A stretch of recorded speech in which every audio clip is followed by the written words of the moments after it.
എന്റെ പ്രിയമുള്ളവരെ, വ്യഭിചാരത്തോട് അടുക്കാൻ പോലും പാടില്ല. എന്റെ പ്രിയമുള്ളവരെ, വ്യഭിചാരത്തിന്റെ അവസരമുണ്ടാക്കുന്ന ഒരു കാര്യങ്ങളും നിങ്ങളുടെ ജീവിതത്തിൽ ചെയ്യാൻ പാടില്ല എന്ന് പരിശുദ്ധമായ ഖുർആൻ പറയുമ്പോ, എന്റെ പ്രിയമുള്ളവരെ, ഇന്ന് വ്യഭിചാരം വല്ലാതെ വർദ്ധിക്കുന്ന കാലമാണ്. ഇന്ന് വ്യഭിചാരം, പടച്ചവനെ, ഇന്ന് വ്യഭിചാരം ഇല്ലാത്ത വീടുകളില്ലല്ലോ. ഇന്ന് ലോകത്തുള്ള ഏകദേശമുള്ള 100-98% വീടിനകത്തും വ്യഭിചാരം നടന്നുകൊണ്ടിരിക്കുകയാണല്ലോ. പടച്ചവരെ, രാവെന്ന് പകലെന്നില്ലാതെ റബ്ബേ, ഇന്ന് വീടിനകത്ത് വ്യഭിചാരം നടന്നുകൊണ്ടിരിക്കുമ്പോ, എന്റെ പ്രിയമുള്ളവരെ, വ്യഭിചാരമെന്ന് പറഞ്ഞാൽ എന്തെന്നറിയുമോ?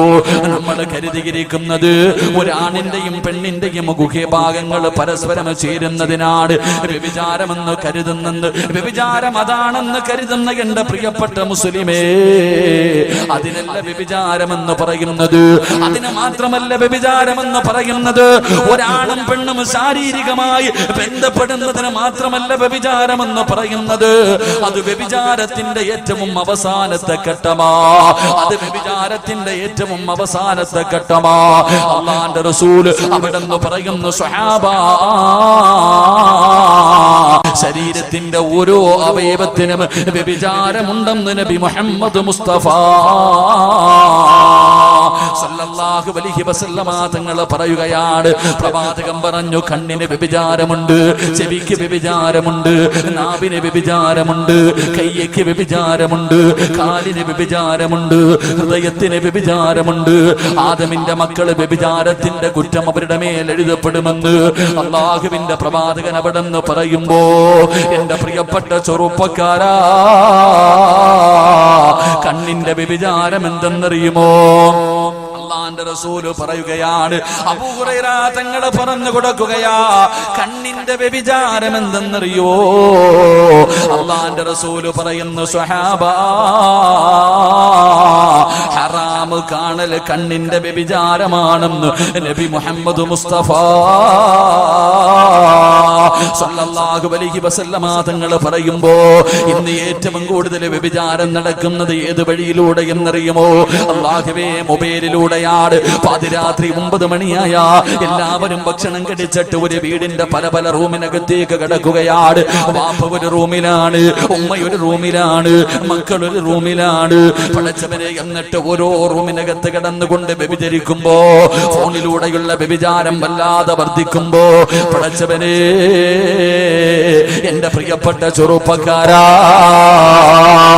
യൂട്യൂബിൽ കയറിയിട്ട് അന്യ പെണ്ണിന്റെ ശരീരം കണ്ട് ആസ്വദിക്കുന്ന പൊന്നുമോനെ, വാട്സപ്പിലൂടെ തന്റെ കാമുകിക്ക് തന്റെ നഗ്നചിത്രം വഹിച്ചു കൊടുക്കുന്ന ചെറുപ്പക്കാര്, അവിടെ നിങ്ങോട്ട് വേടിക്കുന്ന പെണ്ണുങ്ങള്, അള്ളാഹു നിങ്ങൾക്ക് തരുന്ന ശിക്ഷ എന്തെന്നറിയുമോ? അള്ളാഹുവേ, നിങ്ങൾക്ക് പടച്ചിറപ്പ് തരുന്ന ശിക്ഷ എന്തെന്നറിയുമോ? അള്ളാഹു തന്ന കണ്ണുകൊണ്ട് ഹറാമ് കാണുന്നവര്, അള്ളാന്റെ റസൂല് പറയുകയാ, നാളെ നീ പരലോകത്തേക്ക് കടന്നു ചെല്ലുമ്പോ അതാ നിന്നെ മലക്കുകൾ പിടിച്ചു കയ്യും കാലും ചങ്ങലയിൽ കെട്ടുകയാണ്. നിന്റെ കയ്യും കാലും ചങ്ങലയിൽ കെട്ടിയിട്ട് നിന്റെ കണ്ണിനകത്തേക്ക് ഈയം ഉരുക്കി ഒഴിക്കുമെന്ന് അഷ്റഫുൽ ഖൽഖ് നബി മുഹമ്മദ് മുസ്തഫ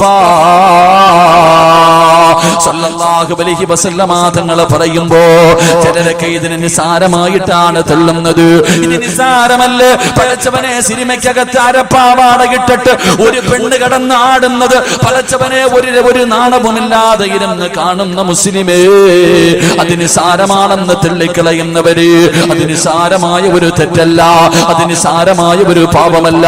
അന്യ പെണ്ണിന്റെ ശരീരം കണ്ട് ആസ്വദിക്കുന്നത് ഒരു നിസാര തെറ്റല്ല. എന്റെ പ്രിയമുള്ളവരെ, അള്ളാഹുവിന്റെ പരിശുദ്ധമായ കഅബാലയമുണ്ടല്ലോ, അള്ളാഹുവിന്റെ വിശുദ്ധമായ കഅബാലയത്തിൽ പടച്ചവനെ ഒരു പണ്ഡിതൻ ഇങ്ങനെ തവാഫ് ചെയ്തുകൊണ്ടിരിക്കുമ്പോ, കഅബാലയത്തിന്റെ ചുറ്റുഭാഗത്ത് ഇങ്ങനെ തവാഫ് ചെയ്തുകൊണ്ടിരിക്കുമ്പോ, ഒരു ചെറുപ്പക്കാരൻ കഅബയുടെ കില്ല പിടിച്ചിട്ട് കരഞ്ഞുകൊണ്ട് ദുആ ചെയ്യുകയാണ്. ഒരു ചെറുപ്പക്കാരനുണ്ടല്ലോ, ഒരേ ഒരു ദുആ മാത്രമേ പറയുന്നുള്ളൂ. കഅബാലയത്തിന്റെ കില്ല പിടിച്ചിട്ട് റബ്ബേ, എത്രയോ കൊല്ലങ്ങളായി നിന്ന് കരയുകയാണ്. അവിടെ നിന്ന് ദുആ ചെയ്യുന്നത് എന്തെന്നറിയുമോ? അല്ലാഹുമ്മ ഖ്രിജ്നി മിൻ ഹാദിഹി ദുനിയാ മുസ്ലിമാ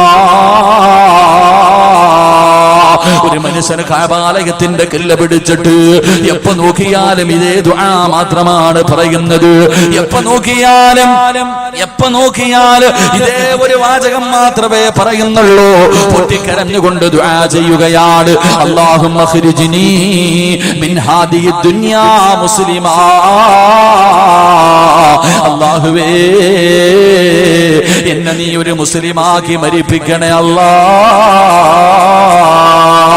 എപ്പോ നോക്കിയാലും ഇതേ ദുആ മാത്രമാണ്. പാപങ്ങൾ പുറത്തു തരണേ എന്ന് ചോദിക്കുന്നത് പോലുമില്ല. ഇത് കണ്ടപ്പോ ആ ചെറുപ്പക്കാരനോടൊരു മനുഷ്യൻ ചോദിക്കുകയാണ്.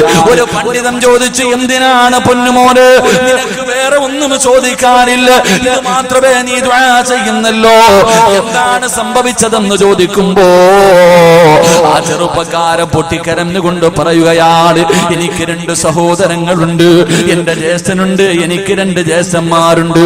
അതിൽ മൂത്ത ജ്യേഷ്ഠനുണ്ടല്ലോ, ആ ജ്യേഷ്ഠന്റെ ജോലി എന്തെന്നറിയുമോ? അല്ലാഹുവിന്റെ പള്ളിയിൽ ബാങ്ക് വിളിക്കുന്ന മുഅദ്ദിനാ. എന്റെ സഹോദരൻ 40 വർഷം പള്ളിയിൽ ബാങ്ക് വിളിച്ച മനുഷ്യനായിരുന്നു. എന്റെ പ്രിയമുള്ളവരെ, ബാങ്ക് വിളിക്കുന്ന മനുഷ്യന്റെ പ്രതിഫലം അറിയുമോ? അല്ലാഹുവിന്റെ പ്രവാചകൻ അവിടെ നിന്ന് പറയുകയാണ്, ഈ നാട്ടിൽ ഏറ്റവും കൂടുതൽ പ്രതിഫലം കിട്ടുന്നത് ആർക്കെന്നറിയുമോ?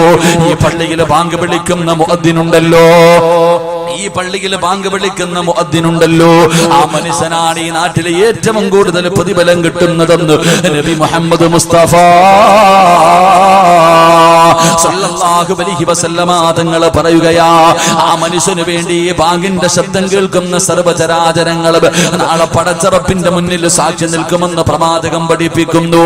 നാളെ പരലോകത്ത് കടന്നു ചെല്ലുമ്പോ അല്ലാഹുവിന്റെ പള്ളിയിൽ ബാങ്ക് വിളിച്ച മനുഷ്യനുണ്ടല്ലോ, ആ മനുഷ്യന്റെ തല ഉയർന്നു നിൽക്കുമെന്ന് നബി മുഹമ്മദ് മുസ്തഫ സല്ലല്ലാഹു അലൈഹി വസല്ലമ തങ്ങൾ പഠിപ്പിക്കുമ്പോ ബാങ്ക് വിളിക്കുന്നതിന്റെ പ്രതിഫലമാണ്.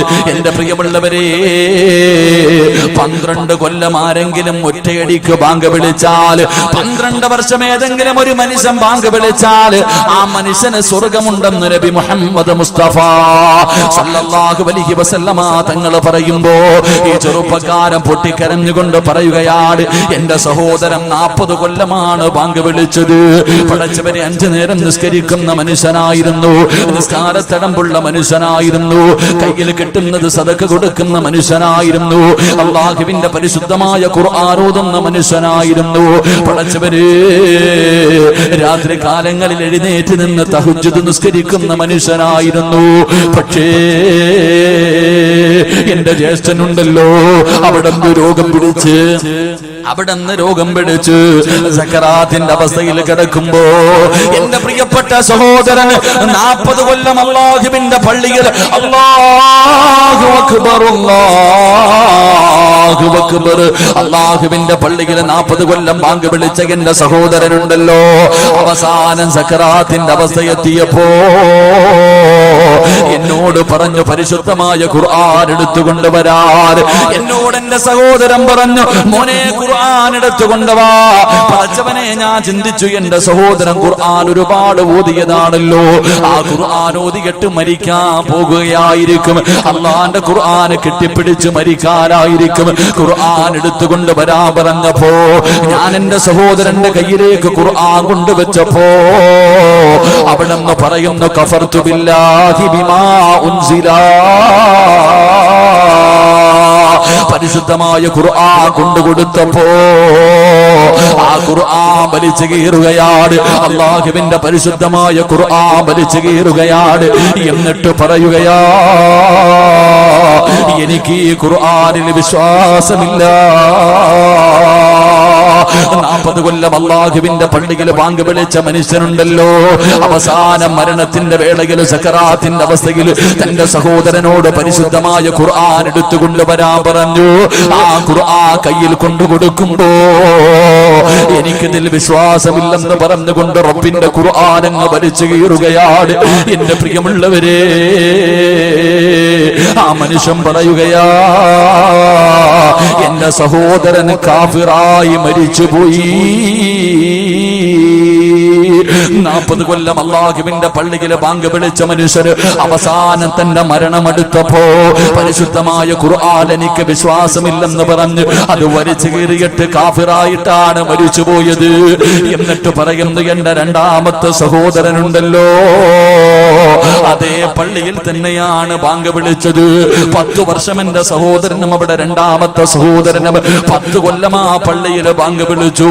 അവസാനം എന്റെ സഹോദരനും മരണപ്പെട്ടത് കാഫിറായിട്ടാ.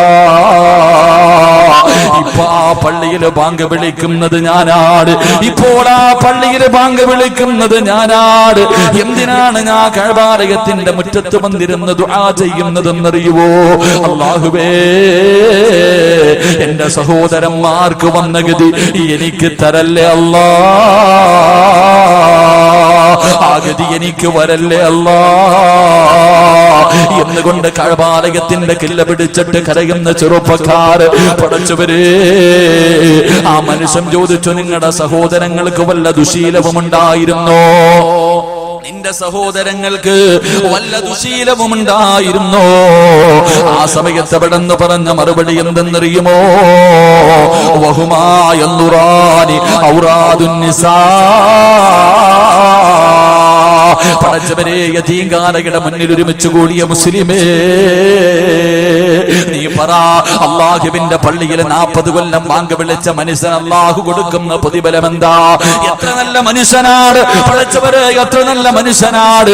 ആ മനുഷ്യൻ അല്ലാഹുവേ തഹജ്ജുദ് നിസ്കരിക്കുമായിരുന്നു, ഖുർആൻ ഓതുമായിരുന്നു, ദിക്റുകൾ പറയുമായിരുന്നു, സദഖകൾ കൊടുക്കുമായിരുന്നു. അല്ലാഹുവേ, ആ സൽക്കർമ്മങ്ങൾ ചെയ്തിരുന്ന മനുഷ്യർ അവസാനം കാഫിറായിട്ടാണ് മരിച്ചുപോയത്. അതിന്റെ കാരണം എന്തെന്ന് ചോദിക്കുമ്പോ, 2 സഹോദരങ്ങൾക്കും ഒരു ദുശീലമുണ്ടായിരുന്നു.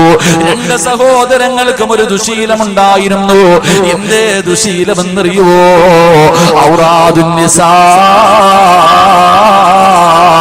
പെണ്ണുങ്ങളുടെ ഔറത്ത് കാണുന്ന ഒരു സ്വഭാവമുണ്ടായിരുന്നു. എന്റെ പ്രിയമുള്ളവരെ, 2 പേർക്കും അല്ലാഹുവേ ഒരേ ഒരു ദുശീലം, അന്യ പെണ്ണിന്റെ ഔറത്ത് കാണുന്നവരായിരുന്നു. എന്റെ പ്രിയമുള്ളവരെ, ഞാനും നിങ്ങളും ഒന്ന് ചിന്തിച്ചു നോക്ക്. പടച്ചവനെ, നമുക്കും ആ സ്വഭാവമുണ്ടല്ലോ. ഞാനും നിങ്ങളും ഹറാമ കാണുന്നവരാണല്ലോ, സിനിമ കാണുന്നവരാണല്ലോ, സീരിയൽ കാണുന്നവരാണല്ലോ, അന്യ പെണ്ണിന്റെ ശരീരം കണ്ട് ആസ്വദിക്കുന്നവരാണല്ലോ. എന്റെ പ്രിയപ്പെട്ട ചെറുപ്പക്കാരാ, പാതിരാത്രി തന്റെ പ്രിയപ്പെട്ട കാമുകിയതാ നഗ്നചിത്രം അയച്ചു തരുമ്പോ നീ കാണുന്നവനല്ലേ, നീ ഷെയർ ചെയ്യുന്നവനല്ലേ, IMOയിലൂടെ നിന്റെ പ്രിയപ്പെട്ട കാമുകിയെ കാണുന്നവനല്ലേ? എന്റെ പ്രിയപ്പെട്ട പെങ്ങള്, നിസ്കാരമുണ്ടെങ്കിലും നീ ഖുർആൻ ഓതുമെങ്കിലും സ്വലാത്ത് പറയുമെങ്കിലും സൽക്കർമ്മങ്ങൾ ചെയ്യുമെങ്കിലും ഇങ്ങനെ ഒരു ദുശീലം നിനക്കുണ്ടോ?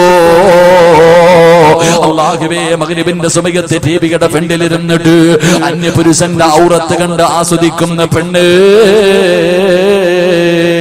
പടച്ചവരെ, അവസാന പരിശുദ്ധമായ ഖുർആൻ വലിച്ചു കയറി കളഞ്ഞിട്ട് കാഫിറായി ചത്തുപോയെന്ന് ചരിത്രം പഠിപ്പിക്കുമ്പോ അല്ലാഹുവിന്റെ പ്രവാചകൻ പറയുകയാണ്, അബൂ ഹുറൈറ തങ്ങൾ പറഞ്ഞു തരികയാ, കണ്ണിന്റെ വ്യഭിചാരം എന്തെന്നറിയുമോ?